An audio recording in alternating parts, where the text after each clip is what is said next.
Hola, good evening. This is Abelardo de la Peña Jr. I'm the Director of Marketing and Communications with La Plaza de Cultura y Artes, welcoming you to tonight's En Casa con La Plaza.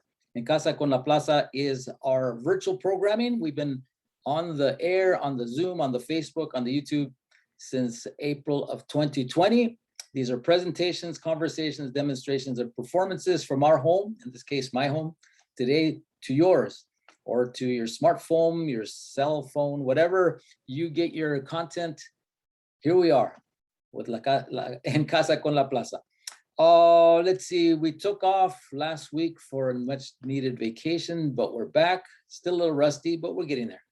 I'm going to tell you a little bit of what's going on at La Plaza de Cultura y Artes, located right across the street from Olvera Street there in downtown LA. We're open, closed only on Tuesday. So from Monday, Wednesday through the next Monday, we are open from 12 to 5. No reservations needed. We are requiring you, of course, to wear your mask. Keep us all safe. Our La Tienda gift store is also open. So bring cash, debit, or credit cards. A lot of great new items there from local vendors. You can also shop online at laplazatienda.org. All of our exhibitions are open, including the LA Starts Here, Calle Principal, and our 2 temporary exhibitions, actually 3, if you include our outdoor neon mural, which was created by Patrick Martinez, called Only Light Can Do That. You could cruise by Main Street day or night and check it out on 34, 35 of our windows. Beautiful neon social messages. Our public programming is also in full swing. This past weekend, you missed, hopefully you didn't, but I missed, Selena Fest with a screening of the movie Selena, a tribute band, vendors, and some great surprises. This Friday, the 20th, our second Summer of Salsa dance concert with the Echo Park Project, a dynamic New Yorican style salsa group. Gates open at 6. Of course, it's free. You could bring your own chairs, blankets, lo que sea. And finally, our Pobladores Awards Gala. It's on the September 29th, coming up pretty soon. It's our 10th anniversary, so you won't want to miss it. Gonna have some great honoring the founders of La Plaza and having some great entertainment, some food, silent auction. Get to meet some incredible people that maybe you haven't seen for a long time, but we're gonna be safe, making sure we follow all the county guidelines. Go to our website, lapca.org, for more info. So with that, let's put that aside. What's going on in La Plaza? Now, what's going on here tonight with En Casa? I'm going to introduce you in a little while to Patricia Nazario. She's an accomplished journalist with 18 awards and honors to her credit. She started a while back in local TV news as a production assistant, spanning from the O.J. Simpson trial in LA to hurricane coverage in Central South Florida, to Lower Manhattan in the wake of terrorist attacks, 9/11.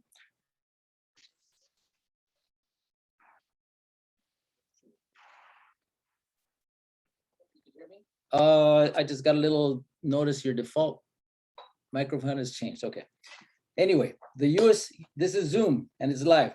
The UCLA alumna freelanced from Buenos Aires during Argentina's worst ever social, economic, and political crisis. She's traveled extensively across South America, producing a large body of print and radio work, filing stories ranging from HIV/AIDS in Colombia and children working on Ecuador's remote banana plantations to American expats thriving in Costa Rica. She holds a Master of Science degree from Columbia University Graduate School of Journalism, and she was the class of the terrorist attacks in 9/11.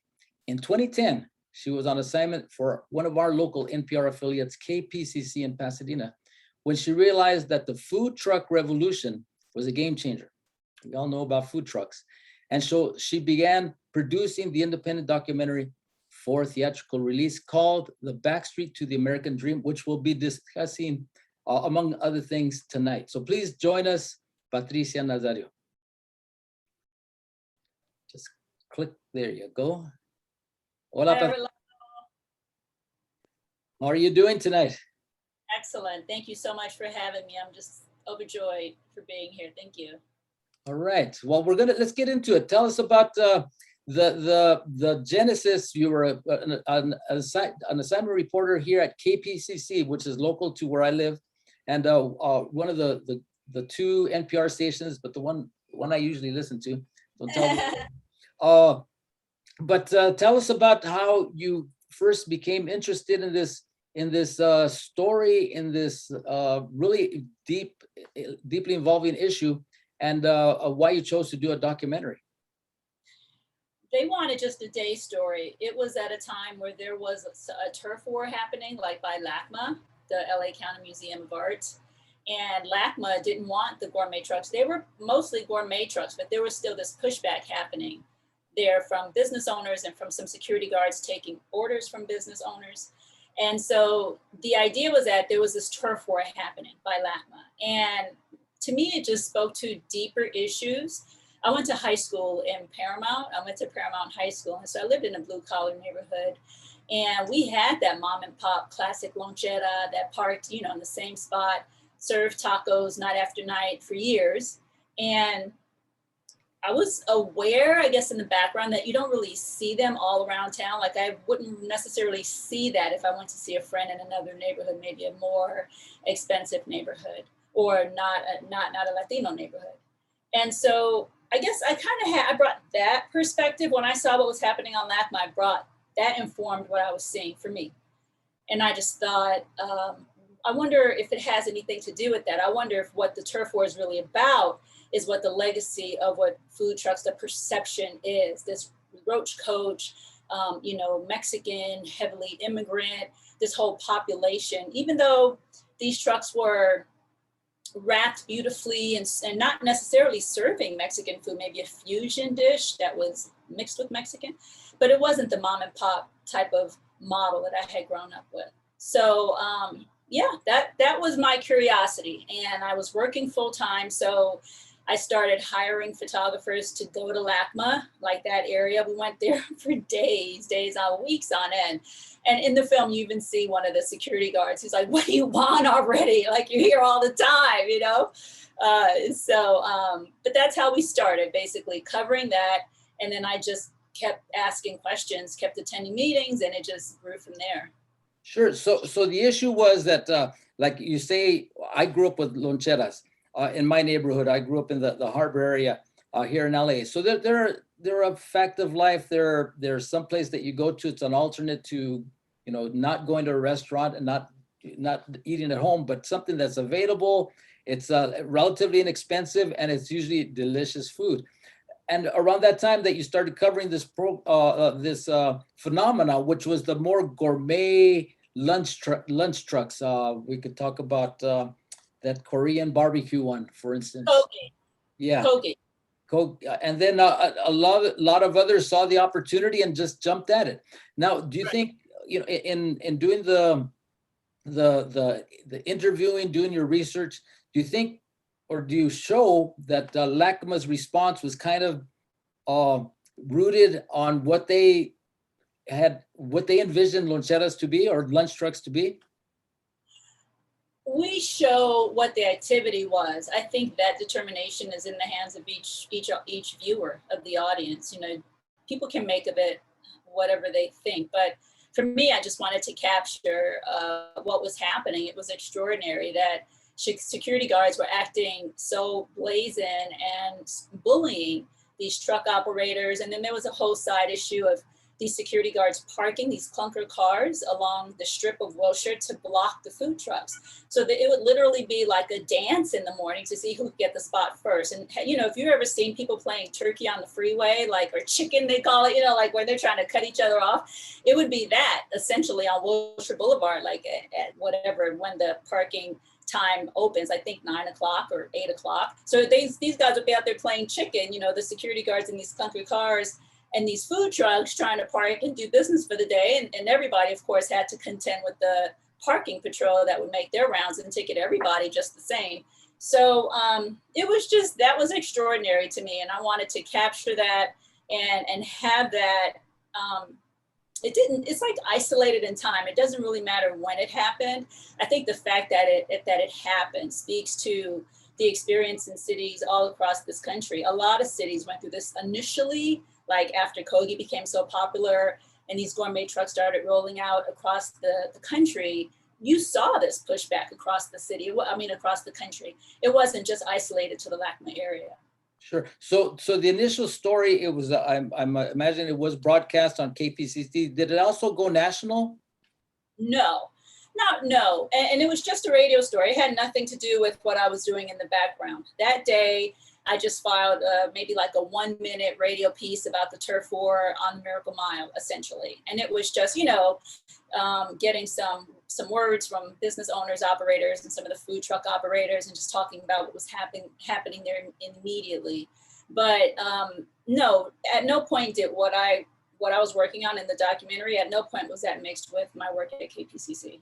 Okay, but it helped to kind of set the groundwork for what drove your interest, and then you became you kind of connected with a couple trucks, which were really the focus of your story, right?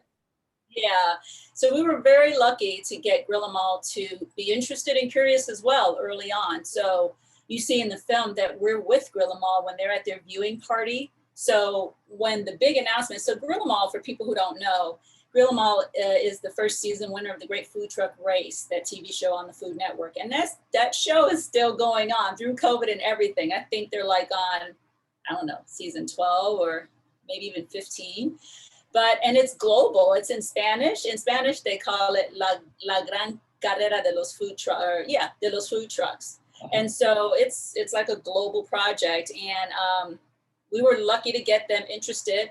And we were at their viewing party with them. And it was great because we saw the groundswell. We were with them when fans would be coming by and honking and like, woo, girl, and so all that overnight fanfare, that overnight rock star success from winning a TV show, I mean, it's extraordinary. And it was the first thing, and food trucks were just so new, the whole gourmet concept. And these guys were just so everyday, they weren't even like metrosexual, they were just like chill dudes from Cleveland, and they just wanted to serve good food. So it was a great fit for what we were looking for. And is Grillamal, is it based in Cleveland, or was it based here in LA? Here in LA. Yeah, here in LA. And were they one of the trucks that was part of that LACMA scene? No, they never really participated in that. Ryan talks about that in the movie. He says that when they first formed their company, it was their goal to stay away from nonsense like that. Like I was saying, all they wanted to do was serve great food. They wanted to play heavy metal music. They wanted to enjoy themselves at work, and they wanted to serve some badass hamburgers. Can I say badass? That's what they wanted to do. And so badass hamburgers. What other fare did they offer? Badass French fries. I mean, they had a whole mix of burgers that have all kinds of creative names. That some of their burgers had like, one of the guys in the movie talks about like blue cheese, and they put potato chips on it, and then the bun, and then some side fries. They had something called the Behemoth, which is basically a grilled cheese, like a double grilled cheese with a hamburger. I think it was 2 patties. So it's like bread, cheese, patty, bread, cheese, patty, bread, cheese. It was ginormous. And that was the Behemoth. And that and everything in between.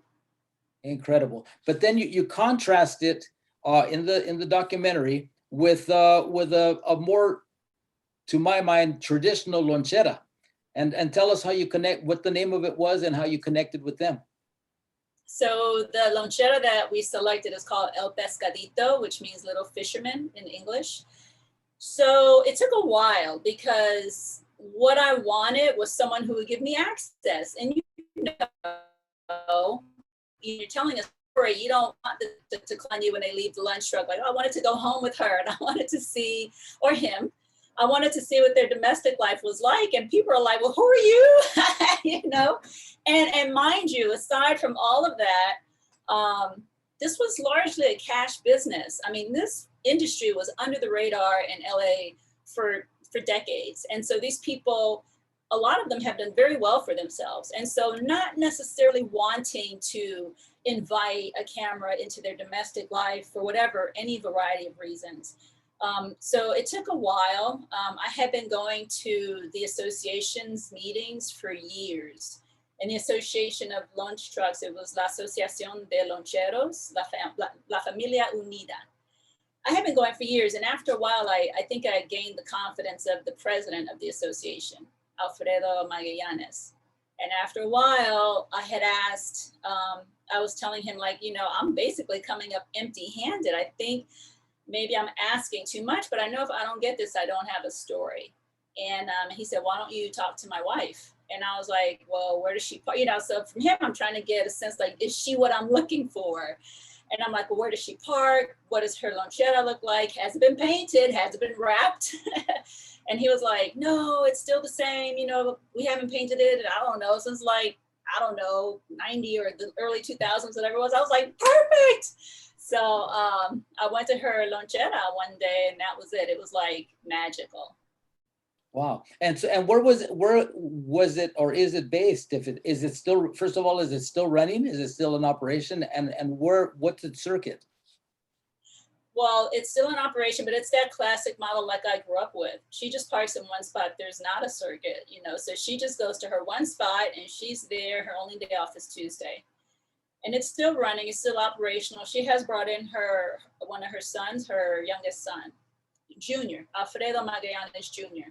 So he's the one who's with her every day, and then her other two children come and work on the weekends. I mean, like we were saying, Abelardo, I mean, these are mom and pop businesses that, you know, these people make a living with, send their children to school with, you know, pay their taxes, pay their mortgages. I mean, these are mom and pop businesses that these people depend on, and she's no exception there. Wow. And I'm, with a name like El Pescadito, I'm hopefully I'm not assuming too broadly that it's mariscos and fish-based ceviches, things like that. Yeah, and she has tacos, burritos, fish tacos, like what do you call that? Coated fish tacos, empanizados. Yeah, Oh, see. right. And where's it based?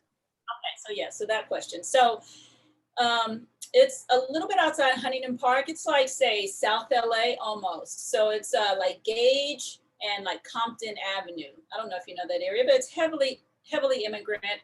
She parks across the street from a swap meet. And I mean, it is like, okay, you expect to go shopping inside the swap meet, but as soon as you're in that neighborhood, you are shopping. There are vendors all up and down Compton Avenue. I mean, for blocks. So yeah, it's heavy foot traffic, and I think it's great for her, obviously. Wow. So you have your two trucks. You have your two different operations. One very traditional, the other one new style. The wrap truck with all the trimmings and a lot of media attention. So what did you find out? In what way? Well, let's see. Like as far as you know, you started off with seeing how this certain big cultural institution was fighting against these lunch trucks that were parked. Then you chose this one, get them all, and you a lot of basically food celebrities Yeah. due to the popularity of and the quality of their food. And then you have your more traditional lonchera. Were they treated differently? Are they treated differently in by the people that they serve, by the way they're portrayed by regulators, the food truck industry, things like that?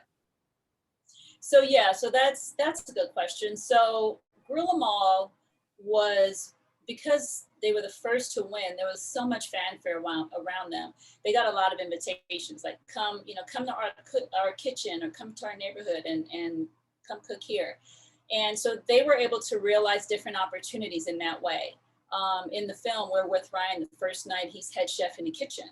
And I mean, Ryan, his story is so compelling. He's someone who didn't really have a path. He didn't know that he wanted to become a food entrepreneur or a chef, but it's what he loved. It was his passion. Eventually he dropped out of school, and then everything else clicked with the truck.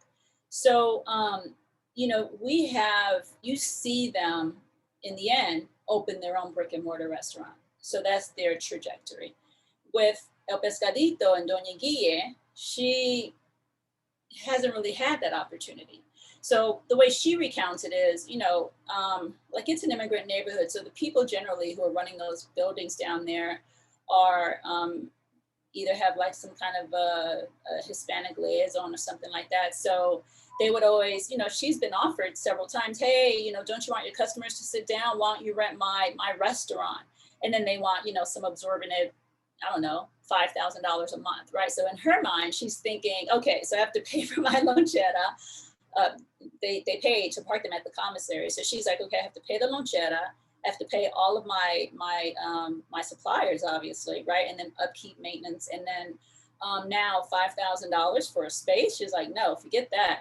So the opportunities weren't, from what I saw and in their experiences, the opportunities weren't the same. That's one aspect of what you're talking about. Another thing is that how they're perceived is generally across the board.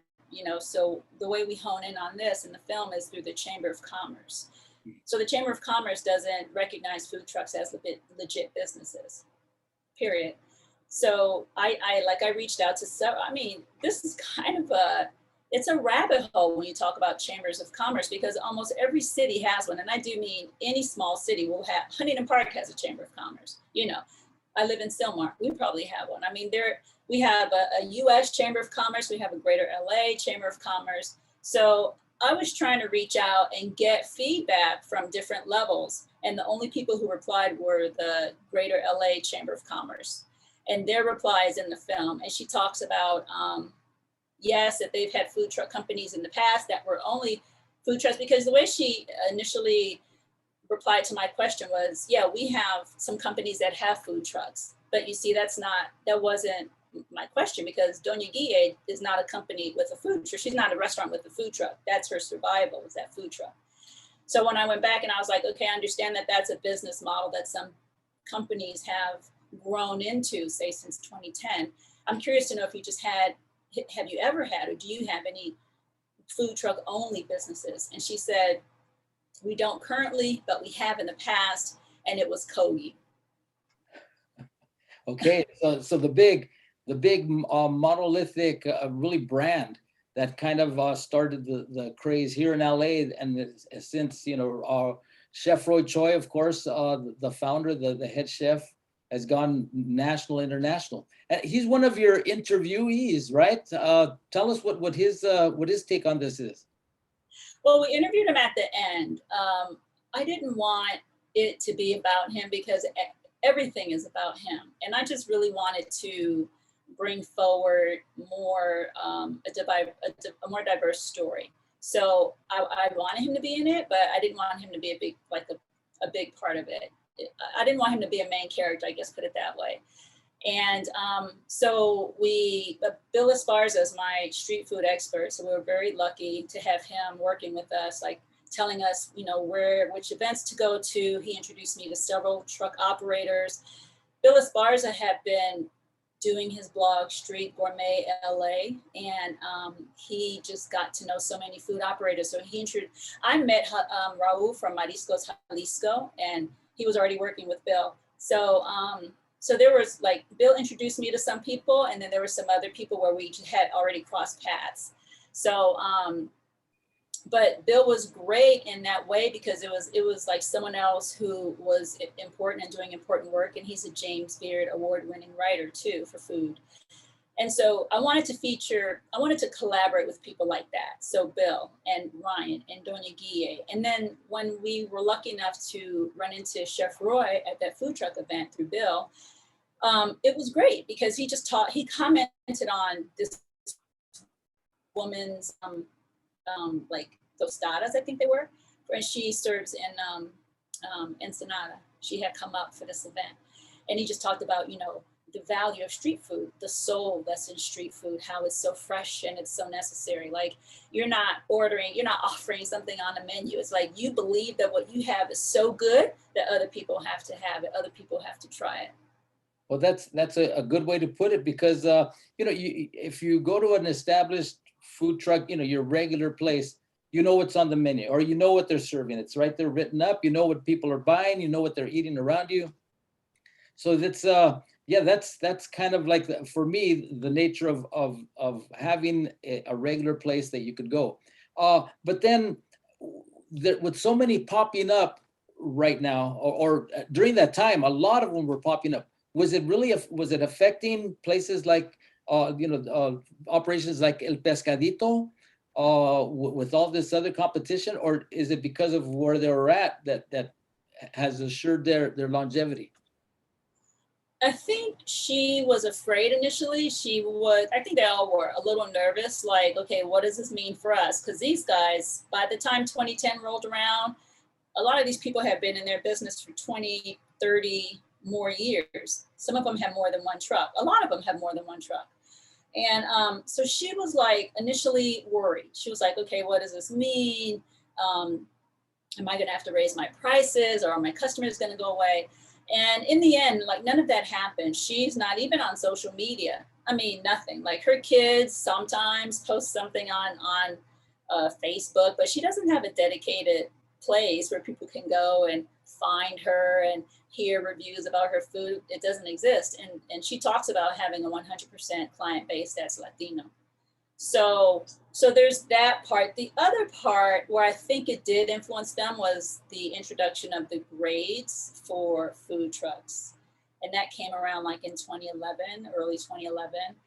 And so that was a thing. And before that, there was something happening with the parking. So because it was becoming so aggressive on the streets and so like the Wild Wild West, anybody with a food truck was just like parking, and people were lining up and they didn't care where they were, and there was really no regulation.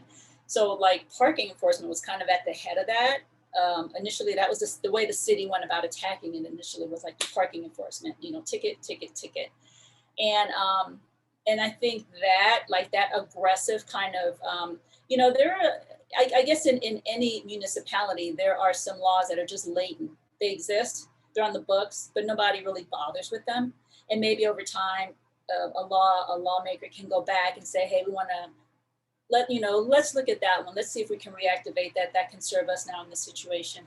And there was some of that happening like in 2010. So these dormant parking regulations were coming back to surface. And that's where like they were a menace across the board.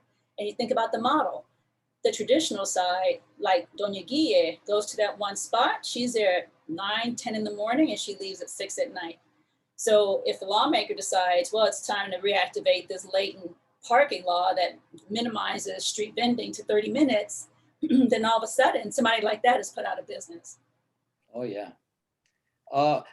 So you have your two like main characters. You have some drama going on there. And now you have a concept, a story. Now you have been in the broadcast business for a while. How did you transition to becoming a documentary director? I took it in chunks. Like I wanted their stories to interact or interfold. So it was almost like telling a short story. So you go back and you revisit the next chapter of that story. So they were kind of like chapter breaks for me. But it was hard, Abelardo, I'll tell you. I mean, I would just watch, I did a lot of YouTube tutorials, YouTube University. I watched a podcast with Will Smith that talked about how to build characters, how to construct a character.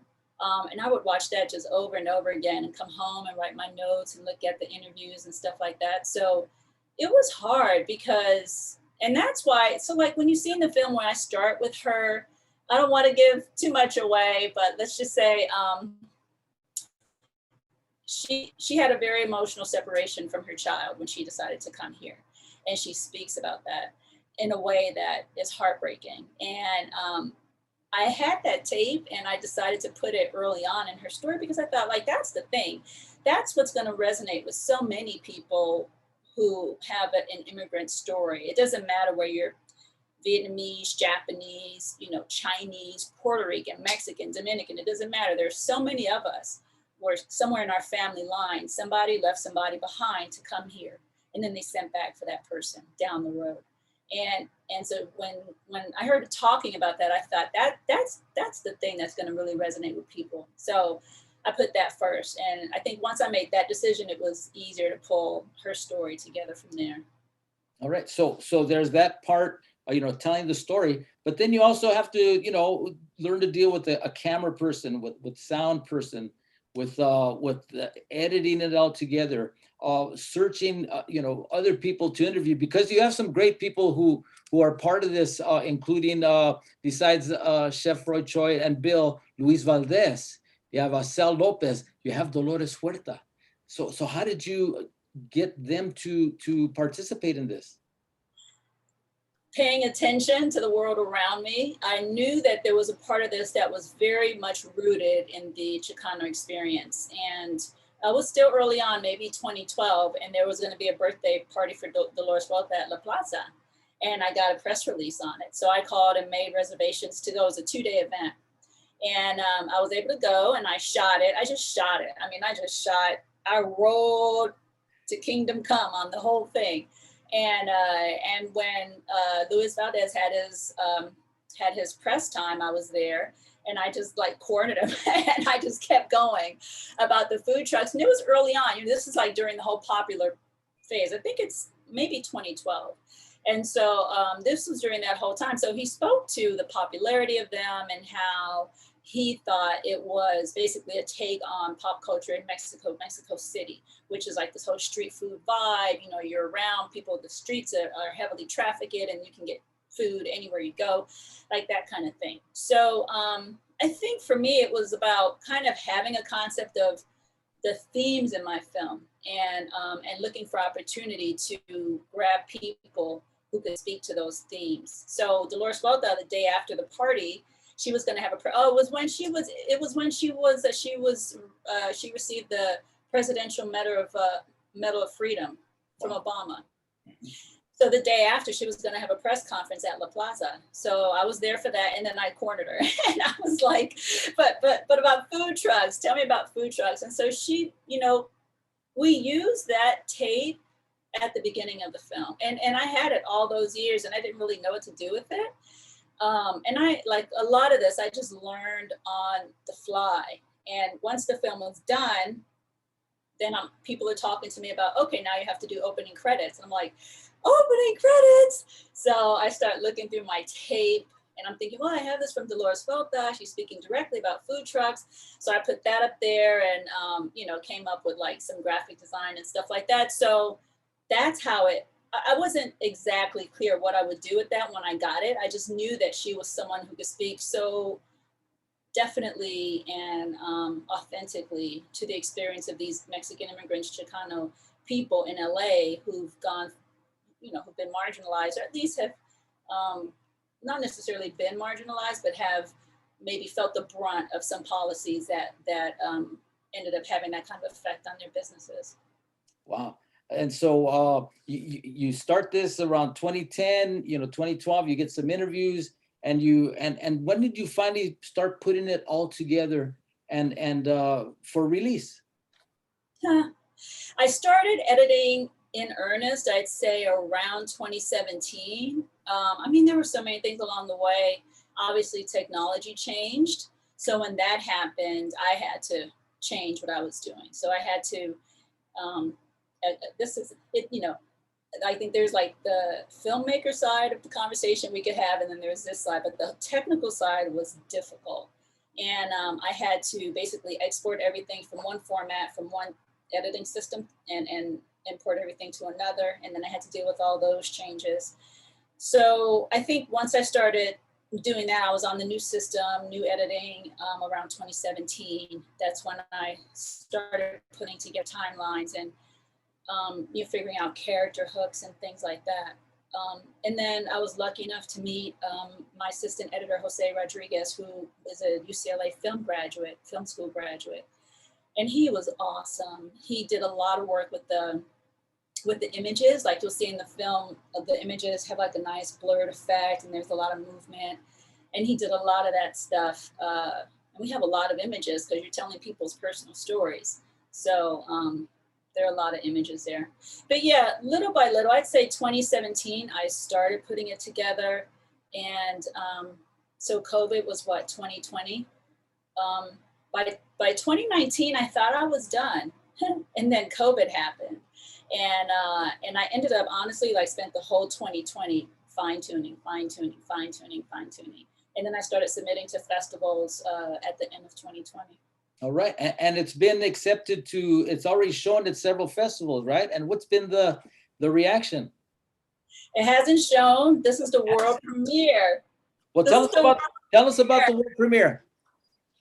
So I'm so thrilled. It's the world premiere on the 29th of this month. It's a Sunday, 5 o'clock.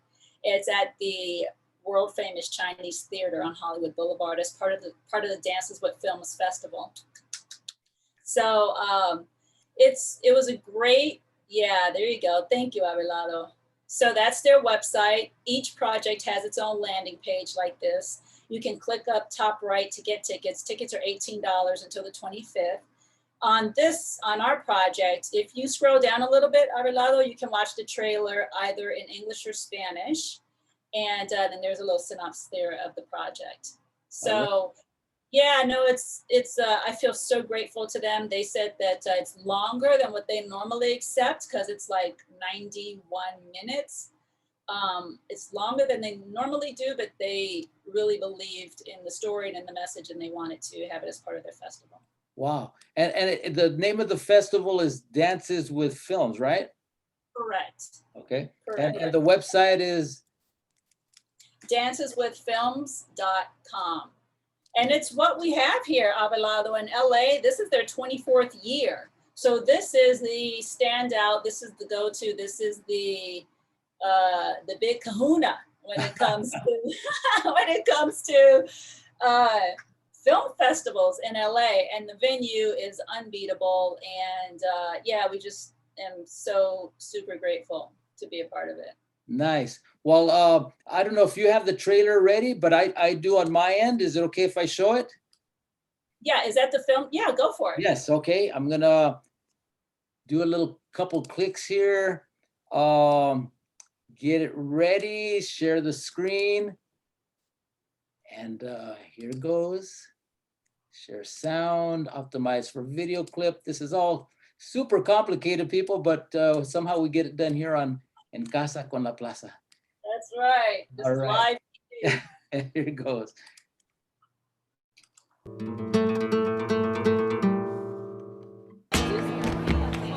We didn't see the whole food truck revolution coming, or all these trucks jumping on the bandwagon. Food trucks, love them, enjoy it. No napkins needed. I'm like, They're the new gourmet restaurants. And for people who can't afford a lot of money, this is like the best way to try different things. wonderful, except it's all running down my very expensive Hermes scarf. Just do it. Open it up.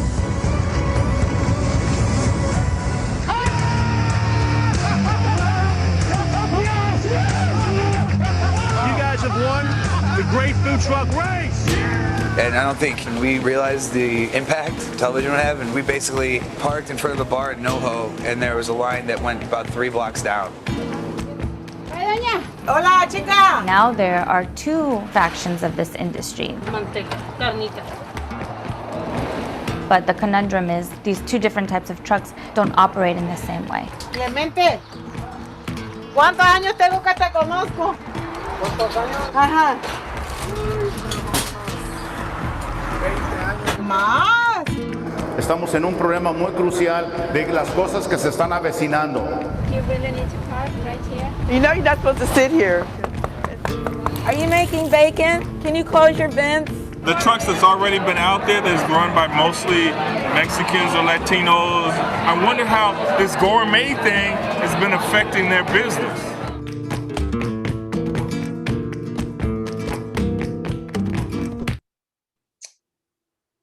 All right, nice. Thank you. A lot of drama there. Yeah.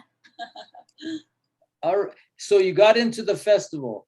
You and let's talk about how we met. You reached out for something for a little favor that you thought I might be able to help out with.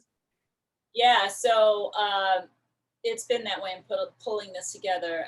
Martin Espino came to me from Fermin at CSUN. I can't remember Fermin's last name right now. He's the professor, or I can't remember his last name, but he's a professor. He teaches Chicano studies and the Nahuatl language and things like that. And so he guided me through the production of our animated open, which includes the Nahuatl language.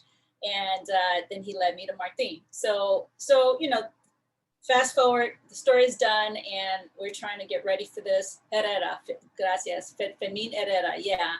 So we're trying to get this film into festivals, and I had called Martin, and I was like, Martin, Dolores Volta is so prominent in it. I just wonder if you have any contact for her. And he was like, no, I don't, but I may know someone who does. Try my friend Abelardo Peña Jr. And I was like, okay. So he gave me, I believe, your cell or your email, and I reached out, and I was like, hey, Abelardo, this is what I'm doing. Martin is a part of it.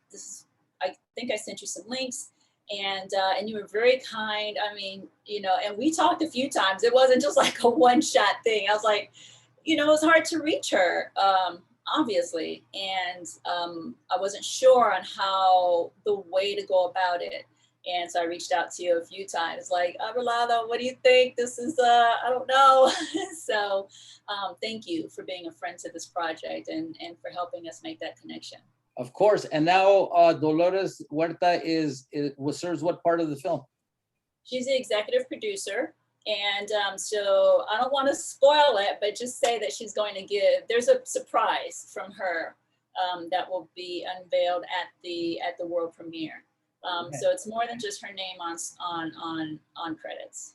Well, we won't give it away because we don't know. We all of us have to show up for the August 29th, correct?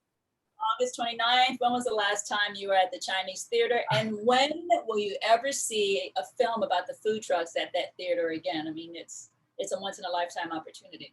That's right. And just if you don't know who Martin Espino is, Martin is a musician. He's a composer. He's a shaman, a musical shaman.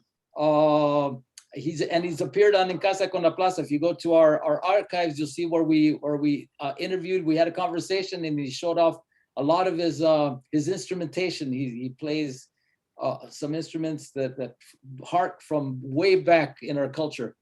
And so, can I just add this little plug for Martin? He makes a lot of his own instruments. He'll go down to the LA riverbed and pick cane and dry them out. He makes his own flutes, and he's so gifted and such a gentle soul. He says you're always kind to him. So I'll just give you that plug too. He's a real great guy. Viewers out there, if you have any questions, use the chat feature on Zoom. Even just a shout out, or let us know where you're viewing from. We've had some people tuning in on Facebook. Lydia de los Rios, saludos de Claremont. Fabiola Prieto, she says, sounds like a great film. Let's support. And Victor Franco presente. We have Roberta Martinez Hay from Pasadena. She's the one who knew Fermin's last name.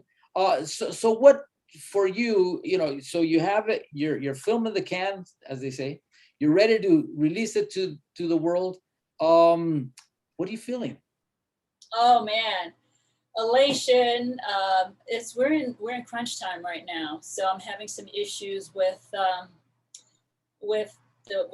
getting it prepared properly to deliver it to the festival. So and then let me say, Jarritos came on really late in the game, but they're here and we're grateful. So I say that because we had already shut it down. I had already delivered the film, and then Jarritos came and we were like, okay, let me go get the film. So I went back to the production house. I was like, can I just get it for the day? And they were like, bring it back Monday. So I brought it back home and I added Jarritos' logo. And so they're our promotional partner for the festival circuit. And wow. So that was awesome to be able to make that connection. And so, yeah, just feeling really grateful. There were some times, I just wasn't sure where it was going or if there was much to do with it. But I always believed in those characters, and I always believed in the authenticity of their struggle on both sides. Ryan talks about, basically finding himself, through food, not really growing up with a ton of confidence or direction, but just really it all came together for him through his cooking. All right, good. Can you hear me? I'm just seeing a lot of messages on my computer. My mouse somehow isn't working anymore, but can you hear me? Who, me? Yes. I hear you just fine, yeah. Oh, good. All right. But we have more people here. Let's see. Irma Carranza, she's looking forward to seeing the documentary. Where else will she be able, or people be able to watch it? So right now, we're only showing at 3 festivals as of now. We have Dances with Films, the world premiere on the 29th at 5 o'clock. After that, we're in New York in October for the Workers' Rights Film Festival. And after that, we're at the Social Change Film Festival, which is a virtual film festival. So maybe that one, Irma, might be one where you can catch it. And then after that, we're going to Paris next April for the Ethnograph Film Festival. Nice. All right. And I'm sure you're going to be traveling with the film to answer questions, to be part of panels and so on, right? Yeah, to be there for the Q&A.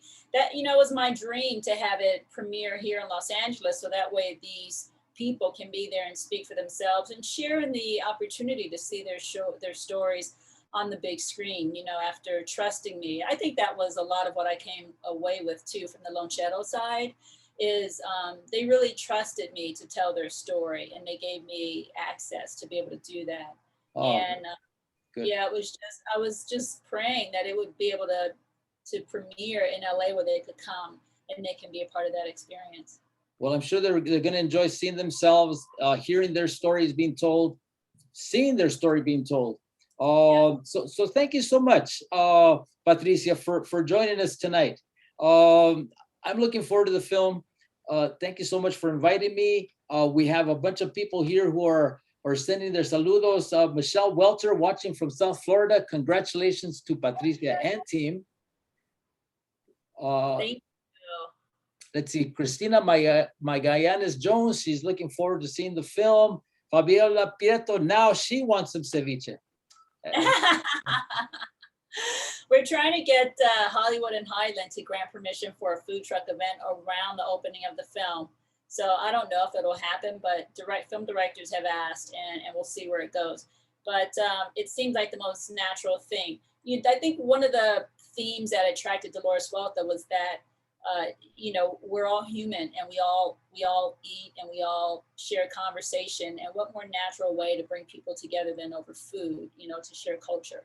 And in doing that, we break down these barriers that otherwise, keep people apart. That's right. Food. It links people, it links cultures. It introduces people to different cultures. Yeah. One of the best ways. Anyway, we have Maria Elena Agramunt from Buenos Aires. Wonderful movie and festival. She says, felicitaciones a Patricia y todo el equipo. Joel. Yeah, Joel, there. Joe was another friend of this project from early on, and if I could add that too, like it takes collaboration to bring something like this to the forefront. And it was that support, friendships, words of encouragement. My sister, who's let me live here for 10 years and never charged me rent. So all of the money, my side hustle, all my jobs was always going to pay Martin and all my other collaborators, Jules, who created that animation from scratch, my consultants, so it takes input for connecting us with Dolores Huerta. I mean, it takes friends, and it takes people who share that vision. So if you have a vision, pursue it. If you don't, be a friend to somebody who does, because it takes a collaborative effort. Thank you. So that is so encouraging to, I'm sure, a lot of our viewers here, that perseverance, talent, connections, friendships, they're all come together to create beautiful works of art. So really looking forward to seeing your documentary. Thank you so much for joining us. All of you out there, if you didn't catch the entire session here on En Casa, we've recorded it. We'll be showing it, posting it on our YouTube page at La Plaza LA. You can catch all of our 100, almost 200 sessions that we done since April. You can catch them on our Facebook page. at La Plaza LA, our YouTube page at La Plaza LA, and our website, lapca.org. Talking about upcoming events. Friday, we're in Casa's taking the night off because we're actually going to be at La Plaza. We have our second Summer of Salsa dance concert with the Echo Park Project playing that New Yorican salsa. Doors open at 6 o'clock. It's free. We're going to have not a food truck, but Tirsa's Cafe from right there on Sunset Boulevard. She'll be serving her really great food. Awesome. And then finally, next week, we have our food demonstration on Monday, Pollo Rostizado and Adobo with Leslie Teles, food journalist and cookbook author. And then coincidentally, next Friday, we're showing Dan Guerrero Happy Hour. Every other Friday, he joins us. Right now, he's having some, just not able to make it. So we're showing a repeat with, guess who? Dolores Huerta as her guest. So you could catch that. Yeah, catch that next Friday, August 27th. But, and then you have Sunday to go to Dances with Film at the Chinese Theater. Go to their website, enjoy, and then tell us how it was. Thank you so much, Abelardo. All right. Well, thank you all that joined us tonight. We'll see you real soon. Hasta la próxima. Bye-bye. Thank you, everybody, for coming up. Bye. Thank you, Abelardo. Bye-bye.